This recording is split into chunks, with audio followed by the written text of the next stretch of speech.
What is up, guys? It's Michael V. I'm trying my best to get over my sickness. I've been literally laying in bed all day long. I got a really interesting question that I decided it would be better for me to answer through a video than it would be for me to answer any other way.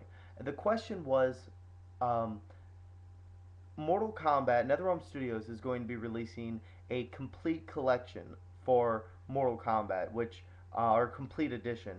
Basically, they're going to re-release the Mortal Kombat 9, except for this CD will contain all the downloadable content. And what they were asking me was if I felt this was the same thing as what Capcom does with Street Fighter, or if I felt that it was somehow different.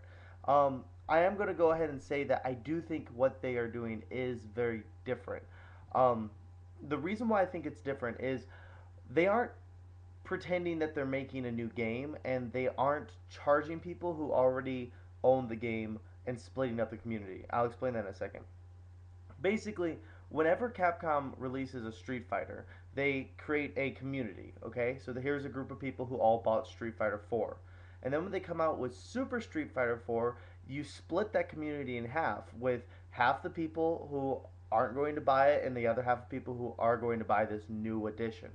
And now the people who bought this new edition are playing on a completely different game. Um, but well, not a completely different game, but a game that's balanced differently, so the tricks won't work in between the two versions. And then they took that game and then they split it again by making Arcade Collection and making people pay for Arcade Collection. The thing is, none of the patches for Mortal Kombat have cost any money, and that's always been my issue. If they made Street Fighter 4, Super Street Fighter 4, and then Super Street Fighter 4 Arcade Edition, and they never charged a single cent for the rebalancing of the game, I would have no issue with them just having downloadable characters that you pay for. My issue is that they brag that they've rebalanced the game, and that's always one of the major selling points of a new Street Fighter variant is that, oh yeah, you get these characters, but we've rebalanced the game. The game's rebalanced, and that's a selling point, which I don't think it should be. I think that if you're going to rebalance a game, you should fix problems with the game for free, because you shouldn't have released it if there's something wrong with it. Which brings me to Mortal Kombat.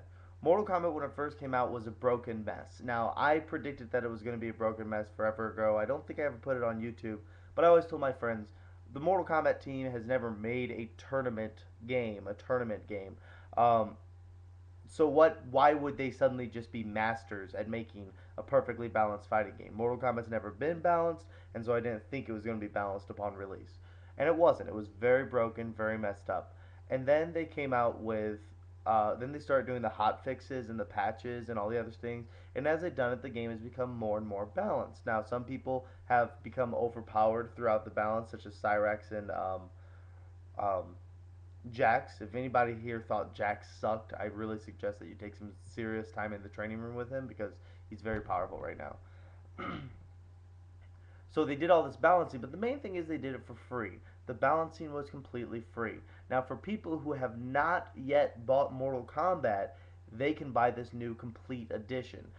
But it's not splitting the community, and that's the main point behind what it is I'm saying. Is that you aren't going to have people, oh, I play the complete edition, oh, and I play MK9. No, the version that you own in MK9 with all of the updates, which were free, is the version that people will be buying in the complete edition. So you are not splitting the community, so I do not think it's the same thing. Um, that's basically my thoughts on it. My biggest issue behind what Capcom does by re-releasing a game over and over and over again is every single time you do it, you have to buy this new version to keep up with the Joneses. Because basically you have person A who's your best buddy, he's going to buy it. If you want to continue to play with him, you have to buy the newer version of the game so that both you can play. In this The way they're doing it with this game, with Mortal Kombat, from my understanding, and I could be wrong, um, is that the version of the game that we own as people who bought Mortal Kombat 9 and have continuously updated it, all those updates being free, are that version is the same version that people will be buying with the complete edition. So it's not splitting the community. It's not, I don't know. It's not like wringing your neck for money. I don't feel forced and painted into a corner by this at all. I probably will not even buy the complete collection because there's not much use in it to me because I'll already own that collection or the complete edition. Sorry, because I will have already owned it. So that's my general thoughts on it. What's your guys' thoughts on it?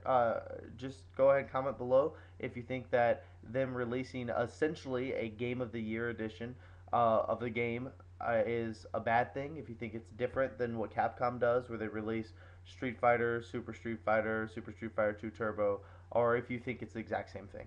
So, love to hear your guys' thoughts. I'd love to get a nice, healthy debate going on this. Of course, I'm surrounded by Mortal Kombat fans on this site, so I know lots of you guys probably agree with me on this subject. But regardless, I'd love to hear what you guys had to say below. Until next time, I'm Michael V, and this is me speaking my mind on some fun shit.